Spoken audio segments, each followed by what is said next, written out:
At the will reading, I watched my parents lean forward as the lawyer began to speak. Their eyes sparkled not with grief, but with expectation. I wasn't surprised. I'd seen that look all my life, every time my younger brother Ryan walked into a room. I used to think I was imagining things. That maybe I was too sensitive, too independent, too difficult to love. But when my father interrupted the lawyer and boldly claimed they'd be accepting my inheritance on my behalf, just to redirect it to Ryan, I felt something inside me snap. The room went quiet, everyone stared. I opened my mouth to speak, but someone else did first. My grandmother. And what she revealed next flipped everything upside down. I thought I'd lost. But what I didn't know was that Grandma had been watching all along, and she wasn't about to stay silent. I used to believe all families had favorites, that every sister had to sit quietly while her little brother was given the world and told he was born to lead. From the time we were kids, my parents made it clear, Ryan was the golden son. I was the independent one, the overachiever, the girl who could handle herself. On my 10th birthday, I got a homemade cake and a hug. The same year, Ryan turning 7 had a backyard carnival with pony rides and a magician. I remember watching from the kitchen window, wondering why my parents didn't smile at me the way they did at him. School didn't change anything. If I came home with straight A's, my parents would nod and say, "We expected that from you, Madison." When Ryan scraped by with B's, there were pizza parties and proud Facebook posts. I joined every club I could, debate team, science fair, school newspaper. I studied late, got into a top university with a merit scholarship, and even started freelancing on the side to help cover housing. I'd call home sometimes, excited to share a small win, only to hear, "That's nice, honey. Did you know Ryan made the varsity team?" Meanwhile, Ryan coasted. He changed majors 3 times, dropped out for a year to find himself, and crashed one car before being gifted another while. I took the bus in the rain to my internship. The truth was painful. No matter how much I did, how hard I worked, it was never going to be enough to earn their pride, because I wasn't him. I learned to keep my wins to myself. I stopped trying to impress them. But the ache lingered. I thought maybe, just maybe, when I graduated, when I bought my first condo by 26, they'd say they were proud. Instead, Mom said, "We always knew you'd do fine. You don't need us like Ryan does." That line stuck with me, not as comfort, but as a sentence. I didn't need them, so I didn't deserve them. But what hurt more wasn't what they gave him, it was what they took from me. My voice, my place, my right to be seen. So when I walked into that will reading, I wasn't hoping for money. I wasn't even hoping for recognition. I just wanted one monotone page of truth that said, Madison mattered. But even then, my parents weren't done rewriting the rules. They were ready to erase me one final time. And this time, I wasn't going to let them. When I left for college at 18, I didn't cry. Not because I wasn't scared, I was, but because I'd learned long ago that showing emotion never got me anywhere in my family. Especially not when the spotlight was already fixed on Ryan. While I juggled a double major, 2 part-time jobs, and a brutal commute, Ryan stayed home. He took a gap year to figure things out, which looked a lot like sleeping in, gaming until 2 a.m., and occasionally applying to startup internships my dad pulled strings to get him. My parents sent him money regularly. "He's still finding his path," Mom would say, as if it justified wiring him $200 a month. Meanwhile, when I asked for help with a textbook fund, I got, "Well, you're the responsible one. You'll figure it out, Maddie." So I did. I freelanced in design. I taught myself how to budget down to the last cent. By junior year, I had enough saved up to move off campus, live modestly, and graduate without debt. No handouts. No bailouts. Just hustle. And yet, no matter what I built for myself, my parents never asked me how I was doing. They never visited my apartment. They didn't come to my senior showcase, even though I was one of only 2 students chosen to present at the University Design Expo. But they did drive 6 hours that same weekend for Ryan's amateur drone racing competition. I remember standing backstage, holding my portfolio, waiting to see if they'd surprise me. They didn't. I performed for a crowd of strangers. Later that night, I got a text from Mom. "Sorry we couldn't make it, sweetheart. Ryan's drone won 3rd place. Isn't that amazing?" I stared at my phone for a long time. That was the moment I stopped trying to win their attention. I realized I was living for approval I would never receive. After graduation, I got hired at a mid-sized financial firm and worked my way up to lead designer. At 26, I bought a 1-bedroom condo in my own name. Not a palace but mine. Mine alone. I thought that would earn some recognition. When I invited my parents to a small housewarming, they barely looked around before saying, "It's nice. You've always been self-sufficient. We don't worry about you." That wasn't a compliment. That was dismissal dressed as praise. Ryan still lived at home. He was now toying with another startup idea, and my parents, bless them, were going to help invest in it. "He just needs a little boost," Dad said. And once again, I was reminded. Ryan was a work in progress. A project worth pouring into. I was the finished product they'd already shelved. But what they didn't know was this. All that independence, all that silence, it had built something far stronger than approval ever could. It built resolve. And when the moment came where I'd need to stand up for myself, for what I was owed, I'd be ready. They just didn't see it coming. When Grandpa passed away, I didn't cry right away. Not because I didn't love him. He was the only person in the family who had ever made me feel truly seen. But because grief, in my world, had always been private. No room for it in the house I grew up in. At the funeral, my parents sat beside Ryan, hands on his back, whispering support. I sat a row behind, alone. When I gave a quiet eulogy, sharing how Grandpa used to send me handwritten birthday cards every year without fail, even when he couldn't make it to the party, my mom blinked like she didn't remember. She probably didn't. 2 weeks later, I received a formal envelope. The lawyer's office. The will was to be read the following Thursday at noon. Grandpa had named all direct heirs' children and grandchildren. That included me. I didn't know what to expect, but I held a fragile hope in my chest. Maybe, just maybe, he remembered me in a way they hadn't. The day before the reading, I received another envelope. This one wasn't from the lawyer. It was from my grandmother, me, late grandfather's wife, still alive but quiet since the funeral. Inside was a short handwritten note in Grandma's neat, looping cursive. "Madison, I want you to come to the reading. It's important. Your grandfather made sure of something. Please don't let anyone tell you otherwise. Love, Grandma." It caught me off guard. She and I had always shared a soft, unspoken connection, but she rarely inserted herself into conflict. That note, though it told me more than words on a page, it told me something was coming, and that I was meant to be there. So I took the day off work, wore my cleanest blazer, walked into the law office with my head high, even when I saw my parents glance at each other and smirk the moment I arrived. Ryan waved politely. I nodded back. We hadn't spoken in months. I sat down. The lawyer shuffled papers. Everyone quieted.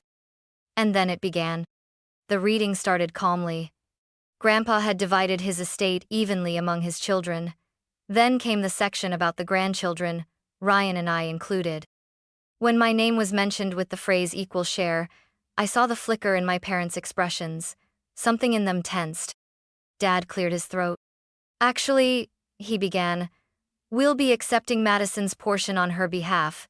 She's never been particularly concerned with these things." The lawyer paused. I froze. Mom smiled like it was all perfectly reasonable. Ryan didn't say a word. I opened my mouth to object, but I didn't have to. Grandma stood up. Her voice was calm, firm. "I think we should all hear the rest of the will first." And I knew, in that moment, something was about to shift. The room went still. The lawyer gave Grandma a respectful nod and continued reading. As he listed each grandchild's name and the corresponding inheritance, I felt a lump rise in my throat. When he confirmed that I, Madison Claire Whitmore, was to receive a portion equal to Ryan's, my parents shifted uncomfortably. My dad interrupted again. "Let's be reasonable," he said, glancing at the lawyer, then at the rest of the room. "Madison's doing well. She has a career, a condo, no debt. Ryan is still building. He's got a startup in development. Grandpa would have wanted the money to go where it could grow." He chuckled like it was common sense. Mom chimed in with her usual sweet tone. "And Madison has always been so generous. She's never been materialistic. I'm sure she wouldn't mind letting her brother use it for something meaningful. He's the dreamer in the family." Meaningful? Ryan hadn't held a full-time job in 2 years. I clenched my fists in my lap. "I don't need anyone to accept anything on my behalf," I said, my voice even. Dad turned to me, the mask slipping for a second. "This isn't about you, Maddie. It's about family, about doing the right thing." Mom nodded. "Don't let pride cloud your judgment." Pride? Judgment? No, this wasn't about pride. It was about finally refusing to disappear. "I'm not giving up what Grandpa left me," I said firmly. Ryan looked down at his shoes. He hadn't said a word, not even to thank them for fighting this twisted battle in his name. The lawyer cleared his throat.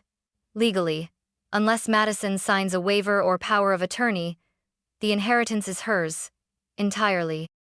Dad's jaw tightened. "We'll see about that." And for a moment, I thought he might lash out in front of everyone, but then he did something worse. He started reciting a list of everything he and Mom had ever done for me. The braces, the shared roof during college, the 1 semester of books they helped with. Every ounce of parental responsibility twisted into a guilt trip. "You owe us, Maddie," he said. "We raised you. Don't forget that." Mom added softly, "If you loved us, you'd do what's right for the family." I didn't respond. I couldn't. My voice had turned to stone in my throat. Then I felt a hand on mine. "Grandma." She looked at me with eyes that had seen everything: decades of favoritism, of silence, of buried wounds. "You don't owe them anything," she whispered, "and your grandfather knew it." And right there, in that moment, I realized this wasn't just about money. It was about finally being allowed to take up space in my own family. And I wasn't about to shrink again. After the will reading, things unraveled quickly. My parents left in a storm of cold glares and muttered accusations. Ryan followed behind them, silent as ever. I stayed in my seat long after everyone else had cleared out, staring at the lawyer's desk, my name still echoing in my head like a foreign sound. Madison Claire Whitmore, entitled to 1 equal share of her grandfather's estate. It sounded fair, which, in my family, had always felt like a luxury. By the time I got home, the texts had already started. First from Mom. "You embarrassed us in front of the family. Was it worth it?" Then from Dad. "I hope you enjoy your blood money." And finally, from Ryan. "I didn't ask for any of this." That one stung the most. I didn't sleep that night. I paced my apartment, the silence louder than anything. The little girl inside me still wanted to say, "I'm sorry, please don't hate me." But the woman I'd become knew better. By the 3rd day, I decided I needed space, real space. I requested time off work. I turned off my phone, and I did something I hadn't done in years. I drove to my grandparents' old cabin by the lake, the place where Grandpa taught me to fish, and where Grandma used to sneak me cookies when no one was looking. When I arrived, the door creaked like it was expecting me. The dust was thick, the silence healing. I lit a fire, wrapped myself in a blanket, and let the tears come, silent, long overdue grief. Grief not just for Grandpa, but for all the years I'd spent begging for scraps of love. The next morning, I found something tucked into the guest bedroom drawer, a sealed envelope with my name on it, written in Grandpa's careful, blocky handwriting. I opened it with trembling fingers. "Maddie, if you're reading this, then the will has already been readdanned. I imagine your parents are already making things messy. I want you to know, I saw it all. The way they overlooked you, the way they handed Ryan everything and told you to be strong. You were never invisible to me." This inheritance is not a reward, it's a recognition. I didn't give it to you because you needed it. I gave it to you because you earned it every single day you kept going, even when no one clapped for you. Your voice matters, Maddie. Don't let anyone take it from you again. Love always. Grandpa. I sat on the floor for what felt like hours, clutching that letter like it was life itself. It wasn't about the money. It was about finally being seen. And now, I had a choice to make. Stay silent again? Or fight for what had always been mine? I returned from the cabin with something I hadn't felt in years: clarity. The letter from Grandpa burned in my pocket like a secret weapon, not of revenge, but of truth, and I wasn't going to keep it tucked away any longer. When I got back to the city, I called Grandma. She picked up on the first ring. "Did you find the letter?" she asked, as if she already knew. "Yes," I said, my voice cracked. "Thank you." She was quiet for a moment before responding. "Your grandfather wanted you to know that love can be silent, but it should never be invisible. He saw you, Maddie. Always." That was when she told me the rest. Apparently, months before Grandpa passed, my parents had tried to pressure him into adjusting the will. They had argued that Ryan needed it more, and that I was already fine. They even suggested making Ryan the sole beneficiary of the grandchildren's portion, cutting me out completely. But Grandpa refused. And not only did he refuse, he took legal steps to protect me. There was a clause hidden deep in the will, drafted quietly with the help of his lawyer and Grandma. It stated that any party who attempted to manipulate or redirect the terms of the inheritance would automatically forfeit their claim. It was airtight, enforceable, and devastating for the people who tried to cross it. And now, Grandma told me, my parents had triggered that clause. They had pushed too far. Not only would I receive my full share, but my parents' attempt to reallocate my portion to Ryan had now put their own inheritance at risk.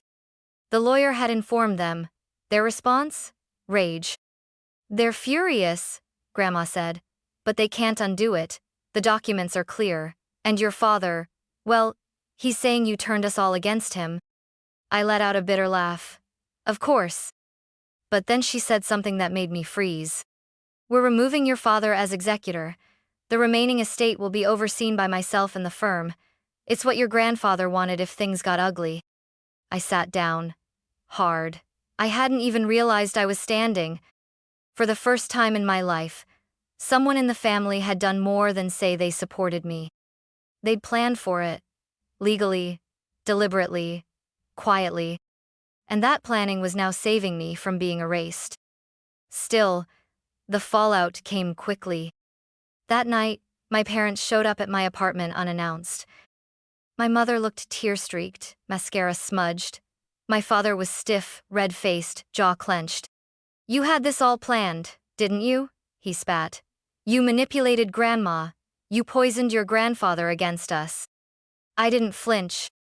"Grandpa made his choices, and you made yours." My mother stepped forward, hands wringing. "Don't do this, Maddie. Just sign it over. Ryan needs this." "No," I said, my voice firmer than it had ever been. "I needed a family for 28 years, and I never got one." They froze. Then my dad laughed a bitter, cruel sound. "Well then," he said, "I hope the money keeps you warm, because after this, you don't have a family anymore." They walked out. And for the first time, I didn't cry when they left. Because I realized something. I didn't lose a family that night.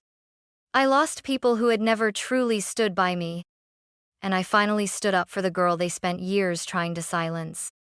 Days passed in a fog of silence after my parents left. No more angry texts, no phone calls, not even a passive-aggressive email from Mom about how sad it was to see a daughter so consumed by greed. Nothing. But I wasn't alone. Grandma called daily. My friends checked in. And then, one afternoon, just as I was about to step out for groceries, someone knocked on my door. It was Ryan. I stared at him through the peephole for a solid minute. He looked nervous, sleepless eyes, hands shoved deep into the pockets of his hoodie. I opened the door. "Can we talk?" he asked quietly. I said nothing, just stepped aside and let him in. He didn't sit, just stood in the middle of my living room like he didn't know where he belonged. "I didn't know they were going to do that," he said finally. "At the will reading. I didn't ask for it." "But you didn't stop them either," I replied. Calm, factual. He flinched. "I know," he said, "and I should've." We stood in silence. Then, slowly, he pulled something from his jacket, the copy of Grandpa's letter, the one Grandma had given him later, after she found out he was spiraling. "He wrote me one too," Ryan said, voice hoarse. "It wasn't as warm as yours, but it was honest." He looked up at me. He said, he saw what our parents had done, that letting them shape me into their legacy had ruined any chance I had at becoming my own person. I didn't say anything, not yet. He told me to stop letting other people fight my battles, to grow up, to apologize, and to fix what I can. My throat tightened. "I'm sorry, Maddie," Ryan said, finally meeting my eyes. "Not just for what happened with the inheritance. For everything. For not speaking up. For letting them push you aside while I coasted. I always knew, deep down. But it was easier to ignore than to confront them." There it was, the thing I thought I'd never hear. Not a full undoing, but a start. We sat down, talked, for hours. About the birthday parties I never got, the science fair they never came to, the showcase they missed, the way Ryan was always told he was special, while I was told I was strong enough to do it alone. He admitted something I didn't expect, that being the favorite had its own prison. "I was so scared to fail," he confessed. "Every time I messed up, they covered for me. Paid it off, fixed it. But I never learned how to stand. I'm 25, and I've never had to earn anything. You? You built your life brick by brick. I envy that." We sat in silence again. Then Ryan said something that cracked the air open. "I'm going back to school." I blinked. "What?" "With my part of the inheritance. I'm enrolling at the community college nearby. I want to study software design, maybe finance later. I want to build something of my own for once." I didn't cry. But I did smile. Because that wasn't just a plan. It was a break in the pattern. "I think Grandpa would be proud," I said. Ryan nodded. I know he would. And for the first time since we were kids, we hugged. Not out of obligation. But out of something real. Something earned. It's been 6 months since the will reading. My parents still won't speak to me. They've cut Ryan off too, blaming me for turning their golden boy against them. He says it hurts, but also feels lighter, like he can finally breathe. As for me, I've stopped waiting for their approval. Instead, I've been building something new. I used part of my inheritance to start a small mentorship fund for young women in underrepresented fields, girls like me, who were told to stay quiet while their brothers were praised. I named the fund after Grandpa. I'm also in therapy again. Healing is messy, non-linear, but I'm learning to untangle the shame I carried for years, to separate who I am from who I was told to be. And Ryan? He's thriving in school. He sends me screenshots of his grades, his project drafts. Sometimes I tease him. "So now you're the nerd in the family?" He laughs. Every time. We started a new tradition, sibling Sundays. Once a month, no phones, no parents, just us making pancakes, going for walks, building a bond that never got the chance to grow. Grandma remains our anchor. She keeps telling us, "You two are rewriting the story, don't stop now." And she's right. Because family isn't just blood, it's choice, it's boundaries, it's truth. For years, I thought love meant staying silent, shrinking to keep peace, sacrificing space so someone else could shine. Not anymore. I didn't just inherit money. I inherited my voice. And I intend to use it.